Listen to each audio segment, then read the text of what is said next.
Olá, pessoal. Vamos para mais um assunto, né, da disciplina de Engenharia Econômica. Hoje nós vamos falar um pouquinho de taxa mínima de atratividade, TMA. Para formar a base da TMA realista, o custo de cada tipo de financiamento é calculado separadamente. E depois da proporção de fontes de capital de terceiro e capital próprio. É ponderada para estimar a média dos juros que é paga pelos fundos de investimento. Essa porcentagem denomina-se de custo de capital.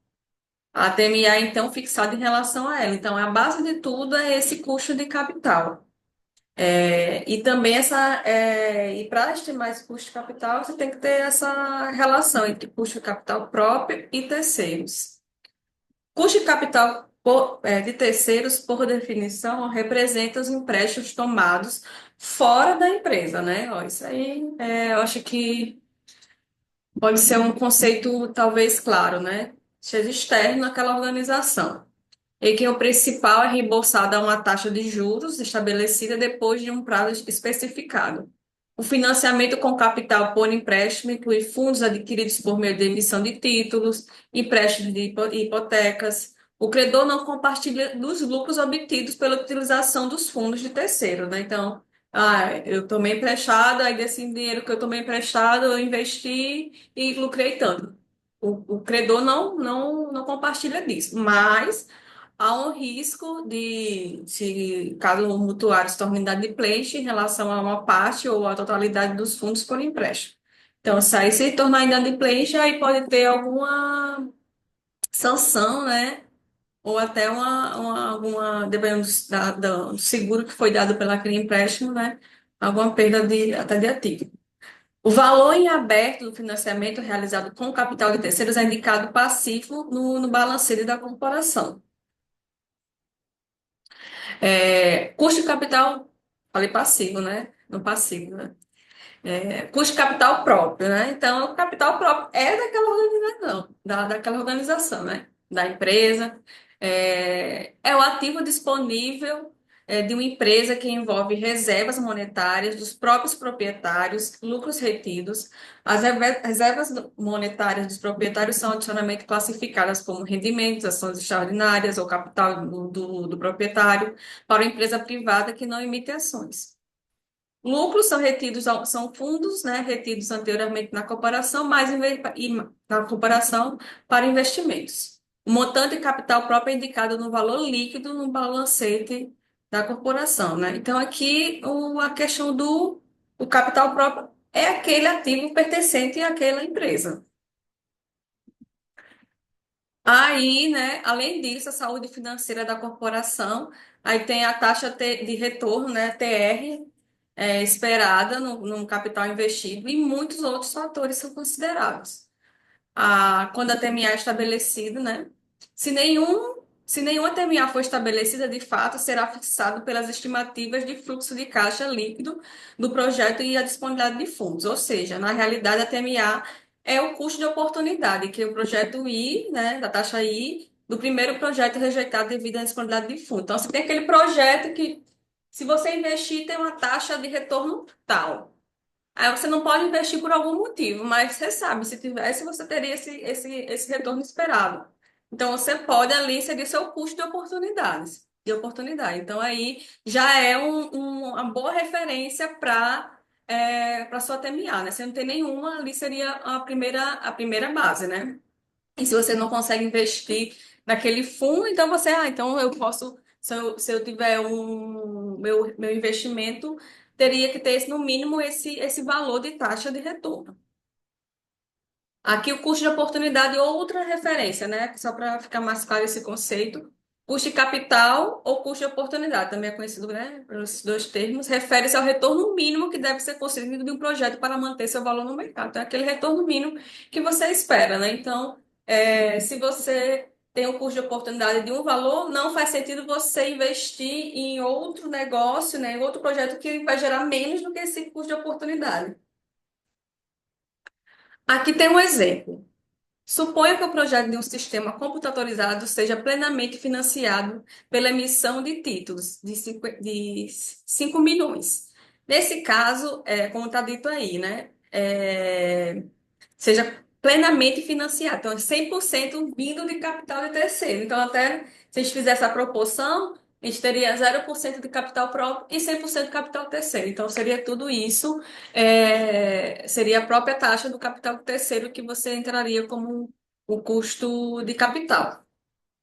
Então, aí seria uma taxa de 8%. Aí, então, podemos dizer que o custo de capital obtido externamente é de 8%. E como só temos capital terceiros, então esses são o mínimo para terminar, que é justamente esse custo de capital. A administração pode aumentar essa taxa em incrementos que reflitam o seu desejo de retorno adicional à sua percepção ao risco, né? Então você, eu estou pegando esse dinheiro emprestado, meu custo de capital é esse, então eu vou ter que querer ganhar mais do que o que eu estou pegando, né, emprestado. Então aí deseja, aí nesse caso pode acrescentar, né, nesse caso supondo que esse valor seja 2% de acréscimo, né? E então, nesse caso, já tinha 8 no custo de capital, aí aumentei mais 2. E além disso, né, se a gente for associar a questão do risco de investimento, então estou correndo um risco ainda aqui, então eu vou aumentar um pouquinho a mais minha TMA, porque eu estou correndo, não estou num investimento livre de risco, então eu vou adicionar 1%. Né? Então, nesse caso, a TMA passaria a ser 11, né? O mínimo seria 8, que é o custo de capital, com esses acréscimos do retorno esperado e da questão vamos dizer, o prêmio ao risco, aí chegamos no 11. Aqui, né, seria o início, né, a TMA mínima, que seria o custo de capital. Aqui a necessidade de retorno esperado, esses dois a mais, e o fator de risco adicionado. Aí chegamos a esse valor de 11. Aí, né, o tratamento recomendado para esse tipo de caso não segue a lógica apresentada anteriormente. Ao contrário, o custo capital, 8% no caso, deve ser a TMA estabelecida. Então, o valor de I é determinado com base nos fluxos de líquidos estimados, né? A gente não sabe muito como vai ser. Desta forma, suponha, né, que um projeto do sistema computadorizado tem um retorno esperado de 11%, né? Já tem um projeto nessa empresa que tem um retorno esperado de 11%. Agora, as necessidades de retorno adicional e fatores de risco são considerados para determinar se três acima da TMA de 8% são suficientes para justificar o investimento de capital. Depois das considerações, se o projeto for recusado, a TMA efetiva passará a ser 11%, não 8%. Por quê? Porque nesse caso você lembra que a gente tem lá naquele conceito, né? Custo do capital ou custo de oportunidade. Então você tem o custo, primeiro caso, o custo de capital seria 8%, então é meu mínimo TMA. Mas nesse caso aqui, a gente tem um projeto que rende 11%. Então, meu custo de oportunidade é, vai ser 11, né? Então, eu não consigo investir, mas eu teria no mínimo 11 com esse projeto. Então, ele foi recusado, mas no mínimo eu ganharia isso. Um projeto para ser atrativo para essa empresa tem que ter pelo menos esse rendimento. A determinação da TMA para o estudo de economia não é um processo exato, né? Então, até falando aqui com vocês, não é uma coisa que é fórmula e só isso. Tem toda uma relação de entendimento quais são os fatores que dependem da TMA, de cálculos também, mas não é só apenas isso, não é só esse processo exato, tem outros pontos. Então, a combinação de financiamento com capital de terceiro e o capital próprio se modifica ao longo do tempo e entre projetos. Por exemplo, você tem uma empresa naquele tempo, naquele momento, ela tem certa fração de capital próprio e de terceiros. Talvez uma empresa que está iniciando, né, tenha uma fração X, né, desses dois elementos, mas uma empresa mais madura já tenha uma outra relação. Além disso, a TMA não é um valor fixo estabelecido para a corporação inteira. Ela é alterada para diferentes oportunidades e tipos de projeto. Aí, por exemplo, uma corporação pode utilizar um TMA para avaliar a compra de ativos, né, equipamentos, carros, máquinas, e uma TMA para investimento, uma TMA de 20% para expansão, como, por exemplo, compra de empresas de menor porte. Aí, assim, eu até pergunto para vocês nesse exemplo, por que vocês acham que a TMA para compra, para essa mesma corporação, para compra de ativo, para compra de um ativo é 10% e para investimento na expansão é 20%, pelo que a gente já conversou aqui. Lá a gente falou no começo que na composição da TMA tem uma parcela que se refere ao prêmio ao risco.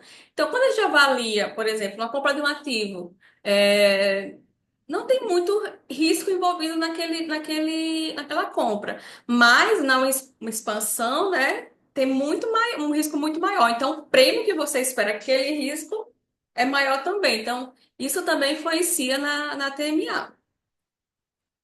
Então, aqui até aqui já buscando, né, fazendo um gancho aqui com fatores que influenciam na ATMA. Risco do projeto. Onde há um risco maior, percebido ou real associado aos projetos propostos, a tendência é fixar uma ATMA mais elevada, né, como eu falei, né? Na expansão do negócio, você vai ter um risco aí que você tem maior do que você só comprar um ativo. Então, você projeta uma ATMA maior. Isso é estimulado pelo custo maior de capital de terceiros para projetos considerados arriscados, o que geralmente significa uma certa preocupação no fato do projeto não realizar as necessidades de receitas projetadas. Então, você tem lá uma expectativa de receita, mas não necessariamente vai ter. Aí, voltando, né, por exemplo, de uma máquina. Uma máquina, quando você compra, né, por exemplo, uma máquina nova para a sua empresa, você tem até a produtividade e a capacidade estimada. Claro que dependendo do ambiente daquela máquina pode ter essas variações, mas a oscilação é bem menor do que talvez uma planta nova, uma outra unidade, uma filial. Oportunidade no investimento. Se a administração estiver determinada a expandir em certa área, a TMA pode ser reduzida para estimular investimento, no intuito de recuperar receitas perdidas em outras áreas. Essa reação é comum à oportunidade de investimento pode causar uma devastação quando as diretrizes da empresa são aplicadas de maneira demasiadamente restrita. Torna-se muito importante ter flexibilidade. Então, aqui está dito o quê? Que, dependendo, né, do como a empresa está naquele cenário, tem uma oportunidade de expansão e ela tem uma TMA muito restrita, muito alta, muito restrita quando eu falo muito alta, ela talvez pode deixar um negócio bom passar. Então, por isso que tem que ser reavaliado de tempos em tempos, ou de cenários em cenários, porque essa questão econômica ela é muito, é, vamos dizer assim, ela muda muito, né, de acordo com o tempo. Então, se vou dar um TMA muito restrita, não é isso ou não, não mais, então você pode impedir também a expansão daquela organização, enfim. Estrutura tributária. Se impostos corporativos se elevarem devido ao crescimento dos lucros ou ganhos de capital, impostos regionais. Há uma pressão para aumentar a TMA. A utilização da análise pós-dedução dos impostos pode ajudar a eliminar a razão para a existência da TMA flutuante. Então, aqui também é outra, né, a questão da estrutura tributária também tem essa questão, né, essa questão que vai influenciar a TMA. Capital limitado, à medida que o capital de terceiros ou capital próprio torna-se limitado, a TMA é aumentada, né, porque se torna limitado, o seu custo tende a aumentar. Então, aí você também você sai vamos dizer assim, de um sarrafo maior lá naquele mínimo, né, da TMA. Você vai sair do valor maior porque esse custo é maior. Se a demanda por capital é limitada, ultrapassar a da oferta, a TMA pode tender a ser fixada em um valor ainda mais elevado. O custo de oportunidade tem um papel importante em termos de determinar a TMA adequada, né? Você está lá e os juros estão muito altos para empréstimo, então ali o que você espera do seu retorno ele tem que ser maior do que aqueles juros, né? Não adianta você manter um patamar anterior, porque você vai talvez se você não tiver essa consideração, vai perder dinheiro. Taxas de mercado e outras corporações, né? CTMA se elevar em outras corporações, especialmente as concorrentes, como resposta, a empresa pode alterar sua TMA para um valor mais elevado.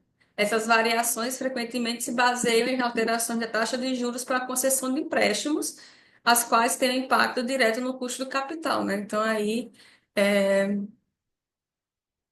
Aí também é algo que se influencia. Aqui tem um exemplo, né, do livro aqui, da referência 12, acho que é o Blank, né? Os irmãos gêmeos Carl e Christian graduaram-se há vários anos na universidade. Carl, um arquiteto, trabalha em projetos de casas residenciais na empresa Butte Homes desde a sua formatura. Christian, um engenheiro civil, trabalha na Butler Industries, na produção de componentes e análise estrutural. Ambos residem em Richmond, na Virgínia.